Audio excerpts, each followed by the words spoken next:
Hello and welcome into the Birds of the Roundtable on this We Don't Have to Watch the Eagles next weekend, Monday night. I am your host, Shane Haff. You can follow me on Twitter at Shane Haff NFL. Joined by the crew. Here, we're just going to continue to oscillate between victory Monday, Tuesdays, and just Ryan is depressed Monday, Tuesdays. But Ryan, I feel like we need to check in with you. How you doing, man? I like the hat. Thank you. It's just out of pure laziness. I really just didn't feel like running all the way upstairs to my hat collection. So this is what you're getting for today. I like it. I respect it. Follow Ryan on Twitter at Philly Sports PSA. Also joined by Dives. Give him a follow on Twitter at Mr. Crockpot. Dives, how you doing? Remember when Eagles football used to be fun? Not me. Was that 2 years ago? Also followed by David. Give him a follow on Twitter at PHL Eagle News. David, how you doing? A lot better than the rest of the panel, apparently. I'm optimistic and happy and healthy and well, so I feel good. Never said I wasn't. Hey, I'm doing great. I'm just reading body language, Ryan. Just reading body language. I don't know, man. Yeah, I'm doing great. We're heating back up in Oklahoma, and my son had baseball practice tonight. And I was like a designated base runner for like 30 minutes, got a ton of cardio in. It feels really good to be in an air-conditioned office instead of still at the ball field. So I'm doing good. We're going to dive in. We're going to talk about the disaster that was the Eagles game in Tampa Bay. Since it's the bye week next week, we will not be previewing the following week's game. So this week will probably be a little shorter show, just review. Next week will probably also be a little shorter show, just a preview show. But those are the breaks. So, and we certainly need a break. The Eagles, by we, I mean the Eagles need a break for some of these injuries. So guys, let's dive into it. Let's start off with just some comedy a little bit before we dive in. So I'm sure a lot of our listeners are on Twitter and follow all this stuff, but some of you might not. So I just want to clue you guys in on some of the things that transpired after the games. There's 3 points here. One, you've got Devin White, who is inactive for personal reasons, i.e. he didn't want to suit up, retweeting Levante David, strip sacking Jalen Hurts during the game. And then afterwards on Twitter, he's like semi-apologizing for it. He's like, hey, I didn't mean to retweet it. I just meant to like it because we used to play together and we were buddies. So that's funny in and of itself. Then you get Darius Slay on Twitter after the game talking about all his personal accolades over his career as the team captain of a defense that got eviscerated, which he also deleted and apologized for. So we got lots of apologies on Twitter. And then my personal favorite, though, is Isaiah Rodgers. Yes. Which I love that we get somebody just talking candidly instead of, dodging questions. But admitting that he intentionally blocked the gunner into into Cooper DeJean because he thought it would be a penalty. The guy's played special teams his whole career. I went and looked it up on PFF. He's got like 60 plus snaps in 2022 and in 2021 on punt coverage teams. Or on punt return teams. So just a litany of comedy on Twitter today. I thought I'd lead off the show with that just for some of our viewers that may not be on Twitter. And you just kind of got to shake your head and laugh at this point. But that's our Twitter update. Let's dive into this mess of a game. Let's start with our big picture takeaways. Ryan, I'll throw it to you first.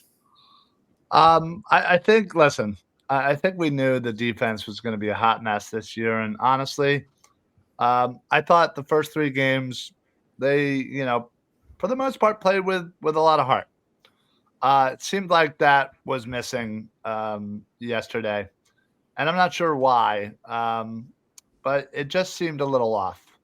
Offensively, I think Kellen Moore needs to be sat down, maybe slapped a couple of dozen times for only giving let's be honest, our only weapon in this game, 10 carries, 4 targets, 2 catches. He touched the ball 12 times, people. When you were missing A.J. Brown and you were missing Devontae Smith. That should not happen. I just don't understand what the thought process was. So outside of all of the errors, the turnovers, the Isaiah Rodgers is, all the BS and the awful defense. Offense could at least showed up and game planned a little bit, and maybe not put the whole game onto Jalen Hurts' shoulders when he's missing his two best weapons. Maybe, just maybe, in that situation, you take a little bit off his plate, considering he's working with a lot less. You give the ball to Saquon a little bit more, relieve some of that. Then you could throw, your little passes to Dallas Goedert, and unfortunately Jack Stoll, who caught a pass. I was not happy about that. But outside of that, yeah, that's what I got to say. All right. Dives, I'll throw it to you. Give me your big picture takeaway from this game. Ultimately, the offense is probably going to be fine when everyone gets healthy. It's just the approach. It's the game plan. It's the head coach not getting this team prepared. It's the terrible starts. Like Saquon Barkley, or the lack thereof, was my big takeaway. The Eagles, for whatever reason, want to be a passing offense, and they should be a dominant run team. They should be running the football to set up the pass. And we didn't see a lot of running with Jalen Hurts. We didn't see a lot of running with Saquon Barkley. Maybe you want to give your MVP candidate more than 10 carries. So it's simply inexcusable. It's the same thing as what we saw in 2023. This team has an identity crisis. It starts with the coaching staff, and I'm just getting sick and tired of these slow starts in the first quarter. Now, 6 straight first quarters with no points. So there's a lot of issues here. But at the end of the day, the offense will probably be fine. I just dislike the inconsistency and this team out the gate. And that's been a pretty decent pattern where Saquon Barkley can go for long stretches with not getting a single carry, or they can go away from something that's working, and the situational play calling, things like that.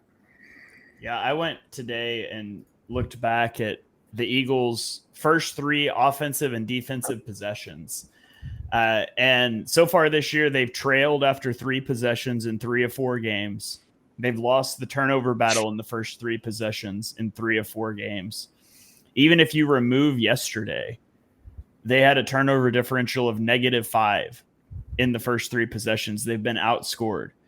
And it's not just, like you said, it's not just a this season thing. If you look back to the bye week of last year, they've been outscored by 11 points, outgained by 115 yards, and have a -8 turnover differential in the first 3 possessions. And so that's absolutely there. Like, that's got to get better. You've got to start games better. And that's your scripted stuff. Like, that's the stuff you have all week to sit down and think about. And it's just got to be better than that.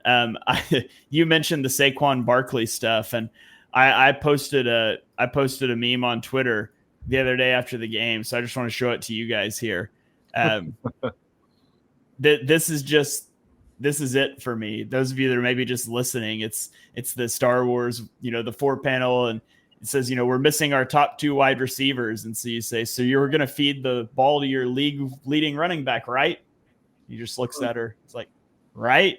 And it's just not there.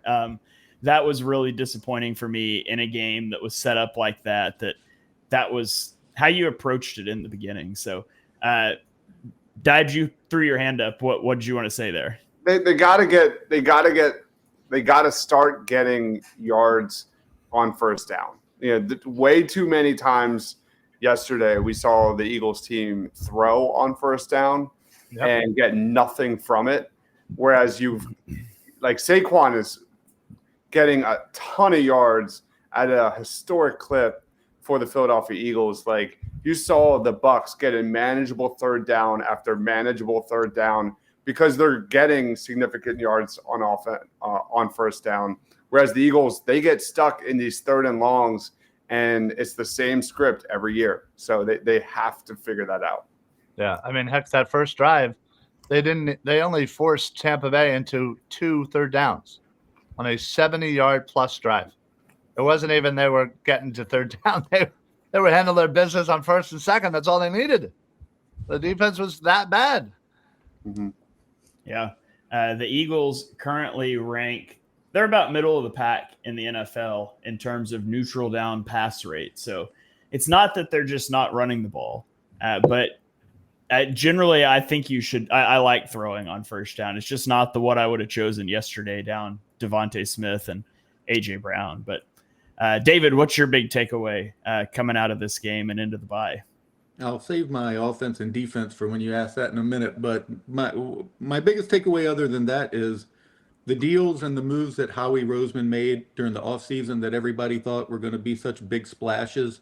Bryce Huff, who has virtually zero stats in 4 games. And then the trading of a third-round pick for Jahan Dotson. I mean, Howie traded for him for this very situation. If it arose, this is what he was brought in for. But he did not shine in Florida. And if he cannot produce with AJ and Devontae out, when is he going to? Because these are the opportunities he was brought in here to have. His targets go much further down as soon as they come back, which is probably right after the bye. So what is his role if it wasn't to excel and exceed while they were out injured? Yeah. Yeah, absolutely. You would like to see Jahan Dotson factor into the game a little bit more in that situation. I think wasn't even targeted much. Yeah. No. There's certainly blame that can go on Jalen Hurts in this game. You cannot have that fumble. That's a really bad play. He had another fumble that they got back on. And like the turnovers have got to stop, and the turnovers are maddening. But I do think a lot of Eagles fans watch only the Eagles and maybe don't look around the rest of the league as well, because there's a lot of comparable situations in the league yesterday. Matthew Stafford was down Puka Nacua and Cooper Kupp, and he threw a pick and fumbled in a loss. Aaron Rodgers, with his whole team healthy, well, starting right tackles out, but they drafted Olu Fashanu, who is better than Morgan Moses probably at this point in their career anyways. He took 5 sacks and was 24 or 42 passing and lost a game where his defense allowed only 186 yards. Justin Herbert was down both of his offensive tackles, and after an opening touchdown drive, the Chargers only gained 20 yards and 2 first downs on their next 6 possessions, and he ended with under 200 yards passing. You watch Sunday Night Football and Josh Allen against the Ravens, and he was down 21-3 like that after 3 possessions, and he was pressured on 44.1% of his dropbacks. He had a fumble that he lost. He was 16 of 29 for 180 yards and a 35-10 loss. Jalen Hurts was pressured on 57% of his dropbacks in this game. Like, there's a huge element. There's a huge element of he did not have a chance in this game. And the game plan played into that, and that doesn't excuse the fumbles. And I'm not a Hurts apologist, because I'll call Hurts out on plays that I think are bad, and he certainly had some in this game. I think at the end of the day, it's a bad spot. But through 4 weeks, the Eagles offense ranks 11th in DVOA, and that's with 1 game of A.J. Brown. Hurts has the 4th highest completion percentage over expectation because he's having to make more difficult throws than your average quarterback because he's down his top 2 receivers. And so it's a bad spot. It's not the game plan they should have come in with. But what's indefensible in this game for me is the defense. The defense had 11 of 11 starters. You're fully healthy.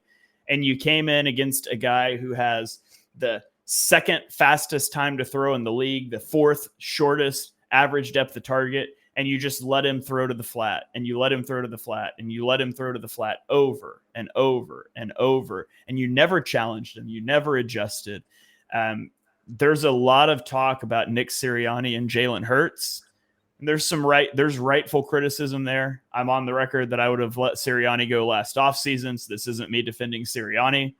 But people should have both barrels loaded for Vic Fangio, because that defensive performance was an abomination. So that's kind of I don't know if that's my big picture takeaway, my offense and my defense put together. But I think there's certainly plenty of blame to go around for everybody except Saquon. Although he did miss the block that led to the strip sack. So maybe everybody's got blame to go around. But the defense should be getting a lot more criticism than the offense right now. is my thought. So I'll throw it back to you, David. Give me your offensive takeaway. You said you had a big picture in offense and defense. So talk to me about the offense. The Eagles have played 4 games and they haven't scored a single point in the first quarter. And that's a really bad problem. And in this particular game, they did not even, I think it was, they did not even net a yard until Tampa had 255. Is that true? I think that's what it was, something crazy like that. Somewhere around there, yeah. Yeah, it was. They were like in the 200s when the Eagles had 0. I don't remember what the exact number was. And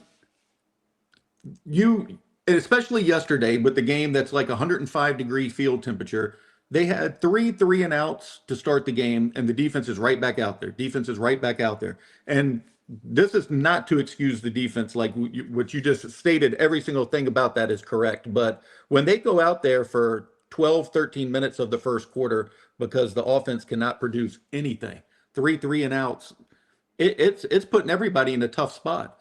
And like you had mentioned about the game plan, the offensive takeaway is Todd Bowles has been the kryptonite, so to speak, for Jalen Hurts since he got into this league.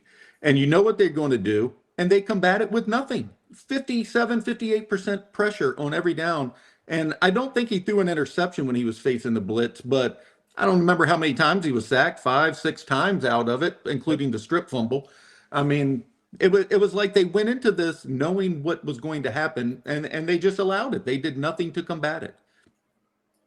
Yeah, if there's ever a team you should want to stay away from 3rd and long against, it's the Buccaneers. And the Eagles, it's like they came in with the game plan expressly designed to get to 3rd and long. It's like, man, we've got this great play for 3rd and 8. If we can just get there, we're good. Because, I mean, we've known analytically for years that 2nd and 10 runs are bad play calls. Unless you're trying to milk a clock at the end of a game, a 2nd and 10 run is almost always a bad play call. And that's what the Eagles did over and over. I mean, that 3-and-out, it was incomplete pass on 1st down, run on 2nd down, face a big blitz on 3rd and long. And that's what they did, I think, on all 3 of their first 3 drives. It is, yeah. All right. Well, Ryan, I will throw it to you. I don't remember if you gave me an offense or defensive takeaway, but give me one on the other side of the ball now. Pretty sure. Yeah, I'm pretty sure I said offensively was my most thing. Yeah, I felt like, and David just kind of mentioned it, where I was going to be going is, yeah, they were on that field in that, 110-degree heat for the majority of that first quarter. And when you start out a game like that, when you're already gassed, why do you think so many of our defensive players came out of the game for, some were small periods of time, some were a little bit longer, but they were coming out for heat-related issues. It's, again, the offense set the defense up to fail. The defense was already set to fail by allowing Baker Mayfield to carve them up by dinking and dunking, short little play here, short little play here. And that's all he did. And then as soon as he had a chance that was open a little bit down the field, he had his way with us. Unfortunately, Bryce Huff needs to get off the field, like now. I don't care if you trade him for a used bag of balls. Get him off this team. Get him off the field. Throw Jalex Hunt in there. I'd rather see what this kid can do. At least there's something to grow on that. Let's call this deal a failure already, and let's move on. Get Hunt in the damn game. Enough's enough. Yeah, I mean, or at least let him put his hand in the dirt and be an edge rusher, not a linebacker. Well, yeah. He did have a run stop in this game. That's the first positive statistic he's had. So we've at least got that going for him. We got that notched on the old belt. All right, Dibes, lay on me another take. I think you went offense first time around. I honestly can't remember. Yeah, Vic Fangio is a fraud. I'm just above anything else. I'm just ready to move on. This was the Eagles' fifth loss by 3 or more scores since week 13 of last year. A lot of that's Nick Sirianni, but a lot of it is also attributed to defensive scheme. And like Ryan said, we saw Baker Mayfield just get whatever he wanted all day long. He didn't really have that many explosive plays, and Fangio never adjusted. The linebackers in the secondary were giving up easy yards over and over and over again. They missed, 16 tackles. They couldn't tackle guys in open space, and they had a lot of open space. And newsflash, we already know that's not a good idea given the personnel of this defense heading into this season. So you look at that, you look at the takeaways. They only have 2 takeaways this season. That's the fewest number of takeaways in Eagles team history through 4 weeks. And it was just a pathetic performance all the way around. I think my defensive takeaway is this is a rebuild, and we're in the early stages of truly getting this defense where it needs to be. And that's starts at the top. The defense is just too passive. They got to become more aggressive after the bye week. But also there's some talent issues for this defense as well. Yeah, for sure. Yeah, I saw a stat I was trying to find that I can't seem to find on Twitter anymore, but it was something about, I think it said the Eagles have had nobody in press coverage on 89% of their defensive snaps so far this year, which is by far the lowest in the league. I will have to try to find the exact stat and retweet it. I can't seem to come across it now, but we got a comment here coming in from YouTube, says that Huff is in the wrong scheme. I agree with that. White's not playing because they need to see what Dean is worth. I don't know that I agree with that. I think Dean's I think Dean outplayed White. White's not that good of a player, and I think people have always overrated him. He is a good blitzer, and so maybe you want to put him on the field and blitz, but and Slay needs to be traded because Rodgers is young. Time to move on. Hurts needs to sidestep and then run or pass. A lot of stuff going on there in that comment. Hurts did sidestep and then try to pass. You just can't. You got to change the launch point. So it's sad that he fumbled that one because that was such good elusiveness in the pocket. If he had then just tucked it and ran, that would have been a play that I was like, man, look at this pocket awareness. The blitzer's coming. You slide step with both hands on the ball and you break the pocket. I hate that he tried to throw that right after that and it gets stripped out. But who was on that block? Was that was Saquon? Yeah, he just stopped. He just stopped, and so obviously David then just continued on towards Hurts again. So Saquon needs to take a little hit on that for not finishing that play there. Yeah, and Saquon's usually, I was singing his praises last week for a couple really good reps he had in pass protection. Running backs are going to get beat in pass protection at times, but Barkley is generally good at it, and he just wasn't on that play at all. Did I hit everybody? David, I need your second takeaway. What's your takeaway on the defensive side? For the defensive side, for starters, you can't play 8 yards off against a quarterback who throws in 2 seconds. That is defensive malpractice. It put everybody in a terrible position, and they had no chance with the way they were playing the shell and playing back and not pressing. They had no chance. But real quick hits, Nakobe Dean, he was exposed versus Tampa. He had lots of missed tackles. He almost had as many missed tackles as he had tackles. I think he had 6 or 7 tackles in the game and missed 5. He was late in coverage, and the middle of the field was exposed the whole day. Chauncey Gardner-Johnson, he brings a great attitude and mindset to the defense, but he has struggled on the field. You need to see more from him. Big play Slay needs a lot more big plays because he's had 2 interceptions over his last 31 games. Avonte Maddox has struggled as the slot nickel corner. He has missed lots of tackles, and Cooper DeJean had 1 defensive snap. It has to be time to see what he can bring to the defensive side of the ball there as a slot nickel corner. And then lastly, a little bright spot, Quinyon Mitchell played every single defensive snap for the Eagles. I believe he was the only player to do that in a game when multiple players left the field due to heat. His conditioning in the Florida heat was never questioned. So that was the one lone bright spot. And then One more thing. Did anybody else catch the ref like come up and push Jalen Carter and he just flopped to the ground? Did anybody else catch that during the game? I saw him go down right in front of the ref. I didn't actually see the interaction. I thought he like cramped up and fell. Did the ref push him? He touched him and he just flies backwards. I have no idea what in the heck he was doing, but yeah, it was really crazy. Maybe it's just a silly guy. Yeah, I don't know. Well, I'm pretty sure he stayed down and like He it went did. to an injury timeout. I think he was. Yeah, I think he was hurt, flopped. I think it was all of the above. Yeah, it was a very ugly defensive performance. Yeah, I was looking away at the moment that happened, but my son was like, the ref pushed him down. I was like, no, he didn't. I need to go back and watch that again and see what happened. Yeah, find the clip. It's very crazy. I haven't seen it mentioned all day, but it was crazy during real time.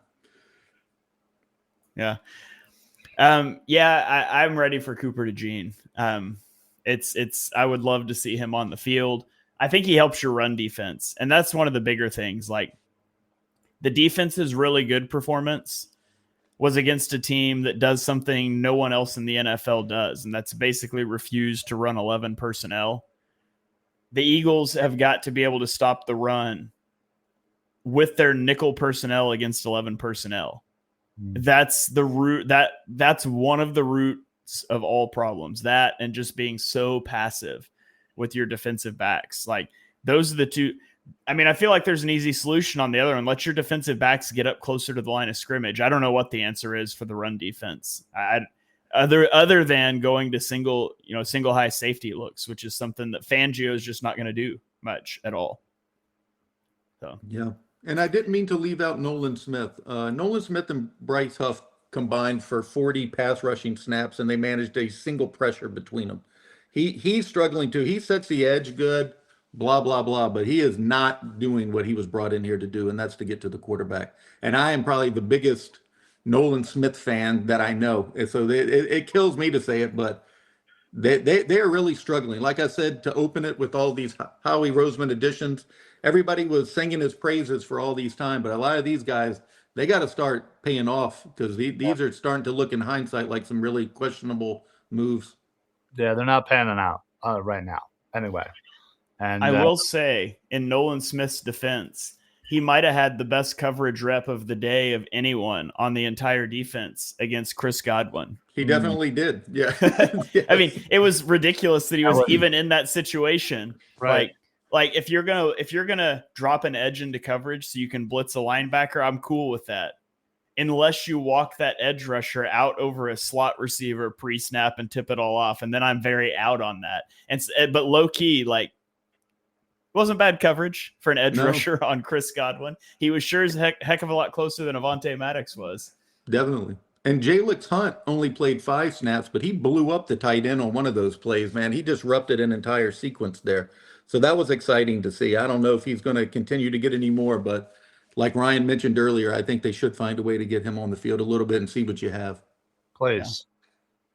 Yeah. I mean, defensively, again, you don't have a lot of talent. Unfortunately, you just don't.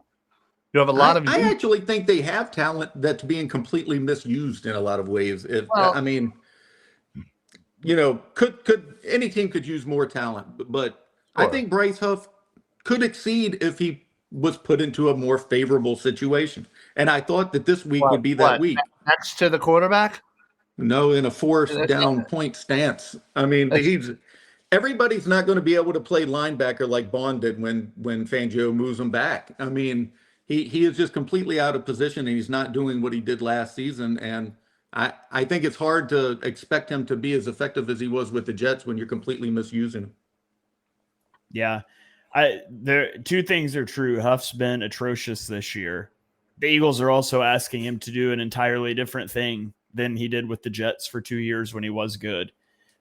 It was always a projection, and that projection looks like it's totally failed. You've got to figure out how to try to salvage it. And if that requires you changing up some of your defensive philosophies that aren't working anyways, I think it's a change that you should be looking into over a bye week. Agreed. Yeah. All right. Let's move on. I guess for the sake of completion, we should do player of the games. All right. Let's dive into it. Ryan, Dibes, I'll give it to you first. You've been quiet over there for a little while. Who's your player of the game? I hate this question so much. I'll say I'm going to cheat as I always do. Quite honestly, in a game that was straight up quicksand where everything was falling apart, I'll say the Eagles injury report. Yeah, a lot of people were dehydrated and things like that, but it could have been worse. It could have been worse where Saquon gets hurt or more guys like start, getting hurt on the football field in that mess of a football game, if that's what you want to call it. So for me, it's the injury report that there were no major injuries sustained, at least for my knowledge, and that's what I'll go with. They should have drank pickle juice. I can't do pickles. I can't even smell pickles. I love pickles, man. I put pickles on my sandwiches, like the spicy pickles. I love a good pickle. Like the smell of pickles. You know. The smell of pickles makes me almost throw up.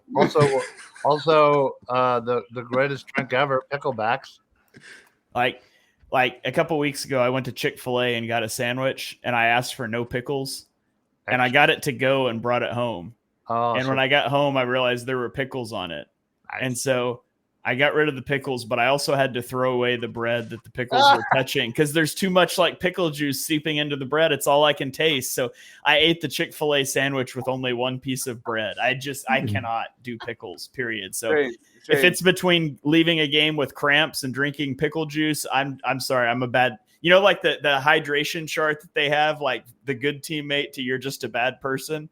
If it takes drinking pickle juice to stay on the field, I'm a bad teammate. Sorry. I put pickle juice in my chili. It's an underrated ingredient. Oh, really? Check it out. I just made chili a few weeks ago, so next time I'll have to. How much are we talking? Oh, not much. Like a half a cup.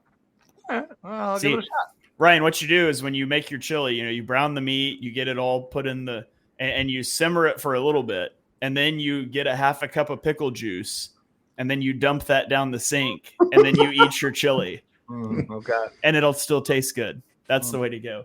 So, all right, the injury report is the player of the game for Dibes. Love it. Ryan, who's your player of the game? I was wondering where he was going to go with that one. Because I was like, man, you can't even say the coaches. You can't say this. You can't say that.